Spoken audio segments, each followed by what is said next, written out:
ಅದು 137ನೇ ಶ್ಲೋಕ.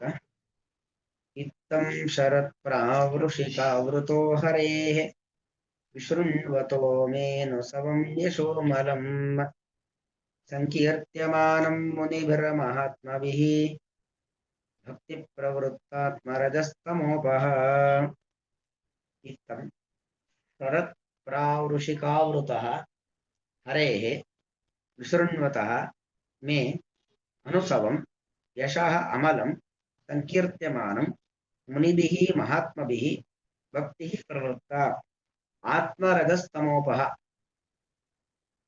ನಾರದರ ತಮ್ಮ ವೃತ್ತಾಂತವನ್ನೇ ಹಾಗೆ ನಿರೂಪಣೆ ಮಾಡ್ತಾ ಇದ್ದಾರೆ. ಇತ್ತಂ ಶರತ್ ಪ್ರಾವೃಷಿಕಾವೃತಃ, ಆವೃತಂ ಆವೃತೌ ಆವೃತಃ ದ್ವಿತೀಯ ವಿಭಕ್ತಿ ಬಹುವಚನ. ಅದು ಒಂದು ವ್ಯಾಕರಣದ ನಿಯಮ. ಕಾಲಾಧ್ವನೋ ಅತ್ಯಂತ ಸಂಯೋಗಿ ಅಂತ ಒಂದು ಸೂತ್ರ. ಅದರ ಪ್ರಕಾರವಾಗಿ ದ್ವಿತೀಯ ವಿಭಕ್ತಿ ಬಂದಿದೆ. ಅಂದ್ರೆ ಏನು? ಕಾಲಾಧ್ವನೋ ಅತ್ಯಂತ ಸಂಯೋಗಿ ಅಂದ್ರೆ ಪೂರ್ತಿ ಕಾಲ, ಶರತ್ಕಾಲ ಮತ್ತು ವರ್ಷಾಕಾಲ, ಎರಡು, ಶರದ್ ಋತು ಮತ್ತು ವರ್ಷ ಋತು.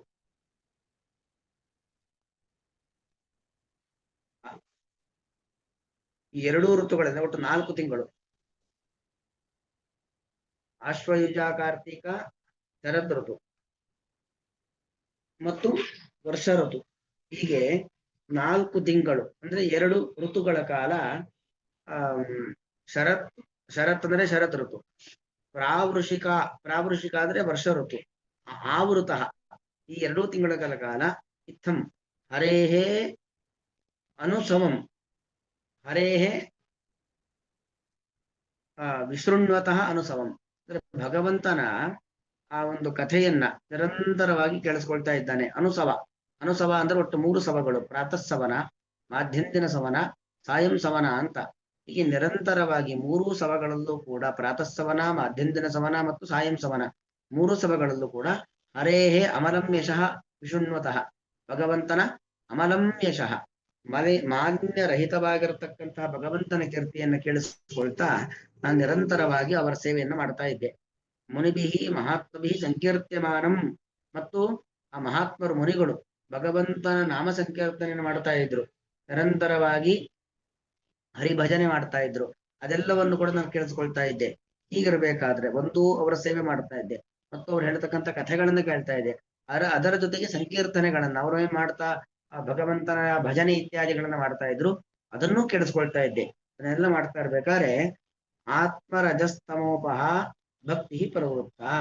ಆಗ ನನಗೇನಾಯ್ತು ಅಂತ ಹೇಳಿದ್ರೆ, ಆತ್ಮರಜಸ್ತಮೋಪಹ, ಆತ್ಮನಿ ವಿದ್ಯಮಾನ, ಆತ್ಮನಲ್ಲಿ ಇರತಕ್ಕಂಥ ರಜಸ್ಸು ಅಂದ್ರೆ ಮಾಲಿನ್ಯ, ಆ ಮಾಲಿನ್ಯವನ್ನ ದೂರ ಮಾಡತಕ್ಕಂತಹ ರಜಸ್ತಮೋಪಹ, ರಜೋಗುಣ ಮತ್ತು ತಮೋಗುಣ, ಅದನ್ನ ಅಪಹ ಅಂದ್ರೆ ಪರಿಹಾರ ಮಾಡತಕ್ಕಂಥದ್ದು ಯಾವುದು? ಭಕ್ತಿ. ಯಾವಾಗ ನಾವು ಕತ್ತಲೆ ಇದ್ದಂತ ಜಾಗದಲ್ಲಿ ದೀಪವನ್ನು ಬೆಳಗ್ತೀವೋ, ಕತ್ತಲೆಗೆ ಹೋಗು ಅಂತ ಹೇಳ್ಬೇಕಾಗಿಲ್ಲ, ಕತ್ತಲೆ ತನ್ನಷ್ಟಕ್ಕೆ ತಾನೇ ಹೋಗುತ್ತೆ. ಹಾಗೆ ಯಾವಾಗ ನಮ್ಮಲ್ಲಿ ಸಾತ್ವಿಕತೆ ಬೆಳೆಯುತ್ತೋ ಆಗ ರಾಜಸುಗುಣ ತಾಮಸಗುಣ ಎಂಬುವಂತ ತನ್ನಷ್ಟಕ್ಕೆ ತಾನೇ ಹೋಗುತ್ತೆ. ಅದು ಹೋಯ್ತು ಅಂದರೆ ಭಗವಂತನ ಭಕ್ತಿ ಮತ್ತಷ್ಟು ಜಾಸ್ತಿ ಆಗತ್ತೆ. ನಿರಂತರವಾಗಿ ನಾನು ಆ ಜ್ಞಾನಿಗಳ ಸೇವೆ ಮಾಡ್ತಾ ಇದ್ದೆ, ಮಹಾತ್ಮರನ್ನ ಗೌರವಿಸ್ತಾ ಇದ್ದೆ, ಭಗವಂತನ ಕಥಾಶ್ರವಣ ಮಾಡ್ತಾ ಇದ್ದೆ, ಮತ್ತು ಜ್ಞಾನಿಗಳ ಜೊತೆಯಲ್ಲಿ ಸೇರಿಕೊಂಡು ನಾಮ ಸಂಕೀರ್ತನೆಯನ್ನು ಮಾಡ್ತಾ ಇದ್ದೆ, ಹರಿಭಜನೆಗಳನ್ನು ಮಾಡ್ತಾ ಇದ್ದೆ. ಅದರನ್ನೆಲ್ಲ ಏನಾಯ್ತು? ಕತ್ತಲೆ ಇದ್ದ ಜಾಗದಲ್ಲಿ ದೀಪ ಬೆಳಗಿದಾಗ ಕತ್ತಲು ಹೋಗುವಂತೆ ನನ್ನ ಆತ್ಮನಲ್ಲಿ ಅಂದ್ರೆ ನನ್ನ ಮನಸ್ಸಿನಲ್ಲಿ ಇದ್ದಂತ, ನನ್ನ ಅಂತಃಕರಣದಲ್ಲಿ ಇದ್ದಂತಹ ರಜಸ್ಸು ಮತ್ತು ತಮಸ್ಸು ಅದು ದೂರವಾಯಿತು. ದೂರವಾಗ್ಲಿಕ್ಕೆ ಕಾರಣವಾಗಿರ್ತಕ್ಕಂಥದ್ದು ಭಕ್ತಿ. ಆ ಭಕ್ತಿ ಮತ್ತಷ್ಟು ಏನಾಯ್ತು? ಪ್ರವೃತ್ತ. ಭಕ್ತಿ ಮತ್ತಷ್ಟು ದಿನೇ ದಿನೇ ಹೆಚ್ಚಾಗ್ತಾ ಹೋಯಿತು. ಹೀಗೆ ಭಗವಂತನಲ್ಲಿ ಭಕ್ತಿ ಜಾಸ್ತಿ ಆಗಲಿಕ್ಕೆ ಕಾರಣವಾಗಿರ್ತಕ್ಕಂಥದ್ದು ಯಾವುದು ಅಂದ್ರೆ ನಿರಂತರವಾಗಿ ಭಗವತ್ ಕಥಾ ಶ್ರವಣ ಮತ್ತು ಭಗವಂತನ ನಾಮ ಸಂಕೀರ್ತನೆ. ಸತ್ಕಥಾ ಶ್ರವಣ ಮತ್ತು ನಾಮ ಸಂಕೀರ್ತನೆಯಿಂದಾಗಿ ಭಗವತ್ ಭಕ್ತಿ ಇನ್ನೂ ಹೆಚ್ಚಾಗ್ತಾ ಹೋಗತ್ತೆ ಅನ್ನೋದನ್ನ ನಾರದರು ಹೇಳಿ ನನಗೂ ಈ ರೀತಿಯಲ್ಲಿ ಜಾಸ್ತಿ ಆಯ್ತು ಅನ್ನೋದನ್ನ ತೋರಿಸ್ಕೊಟ್ಟಿದ್ದಾರೆ. ಮಾತ್ರ ಯೋಗಿನಾಂ ಶುಶ್ರೂಷಣೆ ನಿರೂಪಿತ ಇತ್ಯುಕ್ತಂ. ಹಿಂದಿನ ಶ್ಲೋಕದಲ್ಲಿ ಬಂತು ಬಾಲಕ ಏವ ನಿರೂಪಿತ. ನಾನು ಬಾಲಕನಾಗಿದ್ದಾಗಲೇ ನನ್ನನ್ನ ಮಹಾತ್ಮರ ಸೇವೆ ಮಾಡು ಎಂಬುದಾಗಿ ತಾಯಿ ನನ್ನನ್ನೇನು ಮಾಡಿದ್ಲು, ಅವರ ಯೋಗಿಗಳ ಸೇವೆಯಲ್ಲಿ ನನಗೆ ನಿರೂಪಿಸಿದ್ಲು. ಆ ಕೆಲಸ ಜವಾಬ್ದಾರಿ ನನಗೆ ಕೊಟ್ಲು. ಯಾಕಂದ್ರೆ ಗಿಡವಾಗಿ ಬಗ್ಗದ್ದು ಮರವಾಗಿ ಬಗ್ಗೀತೆ ಅಂತ. ತಾಯಿ ಚಿಕ್ಕ ವಯಸ್ಸಿನಲ್ಲೇ ಹಿರಿಯರಿಗೆ ಗೌರವ ಕೊಡುವುದು ಇತ್ಯಾದಿಗಳನ್ನ ಕಲಿಸಿದ್ರೆ ಮಕ್ಕಳು ಅದನ್ನ ತನ್ನ ಇಡೀ ಜೀವನದಲ್ಲಿ ಇಟ್ಕೊಂಡಿರ್ತಾರೆ. ಯಾರ ಬಗ್ಗೆಯೂ ಗೌರವ ತನಗೂ ಇಲ್ಲ ಅಂದ್ಮೇಲೆ ತಾನು ಯಾರಿಗೂ ಕೂಡ ಗೌರವ ಕೊಡು ಅನ್ನೋದನ್ನ ಹೇಳ್ಕೊಡೋದೇ ಇಲ್ಲ. ಅದಕ್ಕೋಸ್ಕರವಾಗಿ ಆ ದಾಸಿ ಆ ತರದವಳಾಗಿರ್ಲಿಲ್ಲ. ತನಗೆ ಎಲ್ಲರ ಬಗ್ಗೆ ಗೌರವವಿತ್ತು, ಜ್ಞಾನಿಗಳ ಬಗ್ಗೆ ಇನ್ನೂ ವಿಶೇಷ ಗೌರವವಿತ್ತು. ಹಾಗಾಗಿ ತನ್ನ ಮಗನಿಗೂ ಕೂಡ ಅದೇ ರೀತಿಯಲ್ಲಿ ಎಲ್ಲರನ್ನೂ ಗೌರವಿಸಬೇಕು ಎಂಬುದಾಗಿ ಆ ಒಂದು ಉತ್ತಮವಾದ ಸಂಸ್ಕಾರವನ್ನ ಕಳಿಸಿಕೊಟ್ಟಿದ್ಲು. ಹಾಗಾಗಿ ಮಾತ್ರ ಯೋಗಿನಾಂ ಶುಶ್ರೂಷಣೆ ನಿರೂಪಿತ ಇತ್ಯುಕ್ತಂ, ಹಿಂದೆ ಬಂತು. ತತ್ರ ಕಿಯತ್ಕಾಲಂ ಶುಶ್ರೂಷಣಂ ಕೃತಂ, ಎಷ್ಟು ಕಾಲ ಶುಶ್ರೂಷಣೆಯನ್ನ ಮಾಡ್ದ ನಾರದರು ಅಂದ್ರೆ ಆ ದಾಸಿ ಪುತ್ರ ಹಿಂದಿನ ಜನ್ಮದಲ್ಲಿ ಗಂಧರ್ವರಾಗಿರ್ತಕ್ಕಂತಹ ಆ ನಾರದರು ಎಷ್ಟು ಸಮಯಗಳ ಕಾಲ ಹೀಗೆ ಜ್ಞಾನಿಗಳ ಸೇವೆಯನ್ನ ಮಾಡಿದ್ರು ಎಂಬುದಾಗಿ ಪ್ರಶ್ನೆ ಬರುತ್ತೆ. ಅದಕ್ಕೆ ಇಲ್ಲಿ ಉತ್ತರದ ರೂಪದಲ್ಲಿರತಕ್ಕಂಥದ್ದು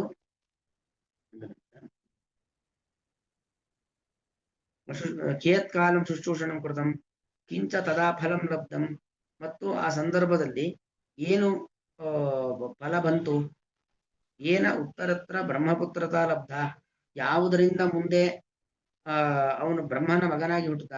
ಇತ್ಯತಃ ಕಿಯದೇವ ಕಾಲಂ ಶುಶ್ರೂಷಣಂ ಕೃತಂ, ಶುಶ್ರೂಷೆ ಮಾಡಿದ್ದೇನು ವರ್ಷಗಟ್ಲೆ ಜ್ಞಾನಿಗಳ ಸೇವೆ ಮಾಡಿದ್ದಲ್ವ. ಕಿಯತ್ ಕಾಲಂ ಕೆಲವೇ ದಿವಸಗಳ ಸಂದರ್ಭ ಕೈ ಮಾಡಿದ್ದು ಆ ಜ್ಞಾನಿಗಳ ಸೇವೆಯನ್ನು ಮಾಡಿರ್ತಕ್ಕಂಥದ್ದು.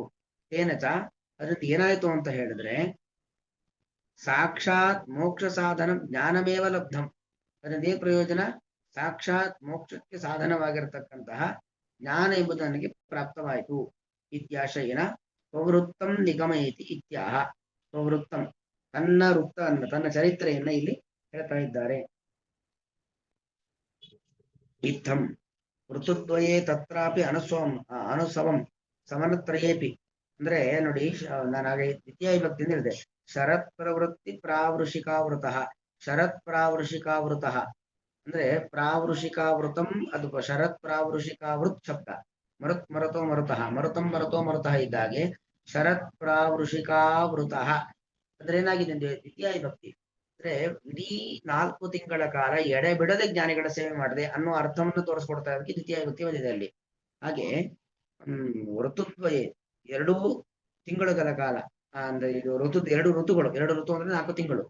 ಋತುದ್ವಯೇ ತತ್ರಾಪಿ ಅನುಸವಂ, ಪ್ರತಿ ಸವದಲ್ಲೂ ಕೂಡ, ಪ್ರತಿ ಸವನ ಅಂದ್ರೆ ಅದು ಒಂದೊಂದು ದಿವಸದ 3 ಸವನಗಳು.